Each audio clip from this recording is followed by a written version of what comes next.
Sa pananaw ng mga media groups, isa sa mga pinakamalaking dahilan ng patuloy na pamamaslang ng mga media ang kakulangan sa pagtukoy at paghuli ng mga salarin sa pagpatay ng mga mamahayag. Hanggat hindi napaparusahan ang mga pumapatay, hindi titigil ang problema ng media killings. Matagal nang pinarating ang problemang ito sa pamahalaan.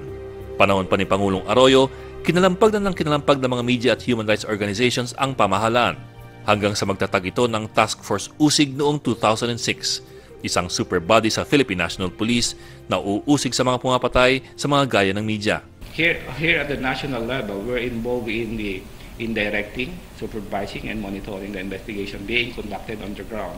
But the actual manpower who are conducting the investigation comes from the SITG that is being created on each and every cases. Mulat sa pool, problema sa extrajudicial killings ang kawalan ng matinong investigasyon na papako sa mga salarin. Sa report on extrajudicial killings na inilabas ni ngayon COMELEC Commissioner Al Pareño noong 2011, kalahati sa mga extrajudicial killings ay hindi na umusad mula sa investigasyon ng presinto dahil walang matukoy na suspect. Kung mayroon mang mahuli, napakababa pa rin ang conviction rate. Sa talaan ng CMFR, sa 139 na media murders mula 1986, 11 pa lang ang may nahatulan ng guilty ng korte. At sa lahat ng mga nahatulan, wala pang mastermind, puro mga gunman lamang na nabayaran lang. Kung pagbabatayan ng pinakahuling accomplishment report ng Task Force Usig, marami ng reforma sa sistema ng investigasyon. Sa 7,000 police investigators sa buong bansa, doble na raw ng bilang na ito ang nakapailalim na sa Criminal Investigation Course at sari-sari pang mga training program na inilunsad ng Philippine National Police. Sa ngayon, halos 18,000 pulis na raw ang sumailalim sa nasabing pagsasanay. Bagay raw na magpapasigla sa mga investigasyon ng krimen. So ngayon, total na na-train more or less about 17,900. Yeah. So we have, but our goal is to reach 44,000. 44,000 of the PNP personnel performing crime solution. I think that's the game changer that will twist the perception problem of the PNP. Dagdag pa riyan ang mga training manual na nailathala, ang mga makabagong kagamitan na tutulong sa pagsusuri ng mga fingerprint at mga baril na ginagamit sa krimen. They train our crime lab personnel. I conducted one class. The participants comes from the different also regional offices. It's one class around 30 personnel. Nag-conduct sila ng training on of course crime scene and blood pattern analysis. But if you're going to sum up this, it's still although it's a contributory factor as far as capacity building. So maliit pa rin ito compared dun sa talagang pangangailangan natin na mag-train pa tayo. That's why we are focused on capacity building. Sabi nga rin sir, we're focusing on human resource development, hindi lang investigator but also forensic personnel. Sinilip ng PCIJ ang kaso ng pinaslang na mamamahayag na si Philip Cauzo sa Cabanatuan City, Nueva Ecija upang makita kung may epekto na ang mga reformang ito. Sa aming pagsusuri sa kaso ni Cauzo, tila hindi pa nararamdaman ang mga pinagmamalaki ng Task Force Usig. Isang taon na mula ng barilin si Cauzo ng isang lalaki nakasakay sa motorsiklo dito sa Flower Lane Street sa Cabanatuan City. Pero hanggang ngayon, wala pang matukoy na suspect ang pulisya.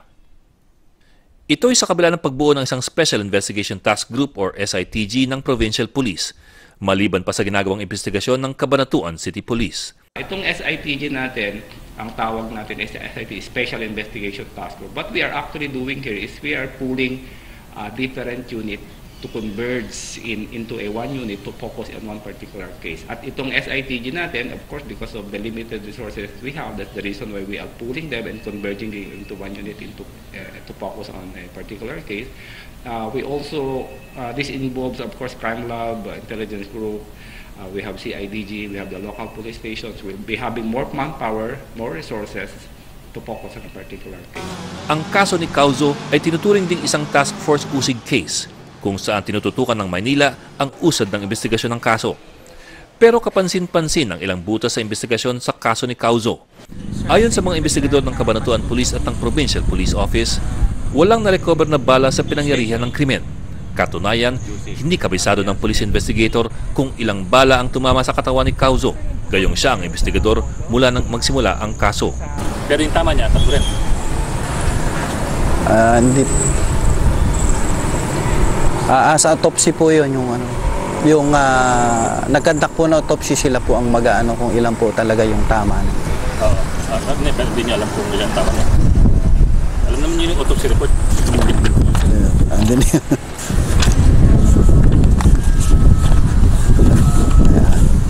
Sige, di ba Base dito sir sa autopsy report, 3 yung naging tama niya sa likod. 3 tama. Pero walang recovered slug? Wala po rito eh. Wala rin to ha.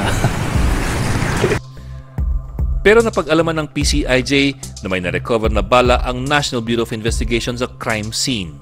Katunayan, pinasusuri na ng NBI sa CIDG ang nakuhang bala. Maliit man na detalye pero mahalaga. Sa ilang pagkakataon, makikita sa ginamit na bala kung anong baril ang ginamit sa krimen. Kung papalarin pa, malalaman kung ang nasabing baril ay nagamit na sa ibang krimen. Pero ang mas nakakabahala, hindi alam ng mga investigador ng PNP na may nakuha ng bala, bagamat 1 taon na mula nang maganap ang krimen. Gayun din na-recover na ng mga pulis ang cellphone ni Cauzo, na kung saan maaring idinaan ang mga death threat laban sa kanya bago siya barilin. Pero bagamat inaalok na ng kinakasama ni Cauzo ang password ng cellphone, hindi pa rin siya kinausap at pinadala ang cellphone sa mga digital forensic investigator para suriin at buksan. 1 taon mula na ma-recover ang cellphone, hindi pa alam ng investigador kung may resulta na ang pagbubusisi ng cellphone. Sa scene daw, may nakuha daw po silang cellphone ng victim. Hindi po namin mabuksan dahil may password. That time po kaharap si PD, kaharap yung mga CIDG, mga media. Si Colonel Depra mismo, sinabi ko po, alam ko yung password. Ang hinihintay ko po, kalabitin man lang niya ako. Hindi kami pinansin ni Colonel Depra. Pumunta po kami mismo sa sa office niya. Andun na po kami mismo sa opisina ng mga invest mismo. Hindi pa rin kami kinuhanan ng statement. Yung pong pagbubukas noon, alam na po siguro nung CIDG yun dahil meron naman po silang doon. Meron naman po silang mga gamit po doon para doon. Pero wala kayong communication doon sa status ng cellphone? Sa status ng cellphone, bali yung huling report sir namin, hindi pa sila nagre-release ng resulta sir nung pinasa namin sa kanilang cellphone. Dagdag pa ni Eranya, 1 araw bago mapaslang si Cauzo, napansin na nila ang 2 kalalakihan na bumubuntot sa kanila. Maisa sa larawan raw ni Eranya ang mukha ng mga bumubuntot, pero walang investigador na kumausap sa kanya. Hanggang maglabas ang PNP ng artist composite sketch ng mga salarin na namumukhaan ni Eranya, pero hindi pa rin siya kinausap. Yung bago po siya mapatay, nakita namin talaga sa gate Kasi po, 2 yun Isa naka-helmet, nakasakay na sa motor. Isa naman, magsusot pa lang ng helmet. Kaya lang nagka-eye to eye talaga po kami. Kaya sabi ko, pag nakita ko yung tao na to, matatandaan ko. Ang asawa ni Cauzo na si Angelina Cauzo, kinausap lamang ng mga investigador 1 buwan matapos mangyari ang krimen. Ito ang una at kahuli-huli ang pag-uusap niya sa mga investigador. Kailan kayo huling may contact sa kahit anong pulis tungkol sa kaso? Yun nga po, yun nang nagpunta ako doon. Opo, ako po nagpunta doon. Wala na po. Wala po. Wala ho talaga. Gayunpaman, giit ng mga investigador, tuloy-tuloy pa rin ang kanilang pag-imbestiga sa kaso. Ang huling progress report ng PNP Cabanatuan City ay noong Pebrero pa ng taong ito. Ang nakasaad sa progress report, no progress. Hanggang sa ngayon, patuloy pa rin po kaming nag-iimbestiga para po matukoy na po kung sino po yung talagang suspect dito sa krimen na to. Sir, pag sinabi mong patuloy ang pag-iimbestiga, anong ibig niyo sabihin? Sa patuloy nag-iimbestiga po namin, nangangala po kami ng information dun sa lugar at nagbabaka sakali kami na matukoy kung sino po talaga yung may kagagawa nito. Tanggap ng mga media groups na hindi mabilis ang mararamdaman ang reforma sa paraan ng pag-iimbestiga. Pero kailangan ding seryosohin ng PNP ang mga kaso kung ito ay uusad man. Dahil kung hindi, ang mga training na ginagawa sa mga kagaya ni PO3 Vergara ay parang pag-iipon lamang ng mga certificate na ipapaskil sa dingding. With all due respect to the to the members of Task Force Usig, because I personally know, I think 2-3 of them, and they seem to me very genuine in their, they actually share my passion in trying to catch the killers of media workers and journalists.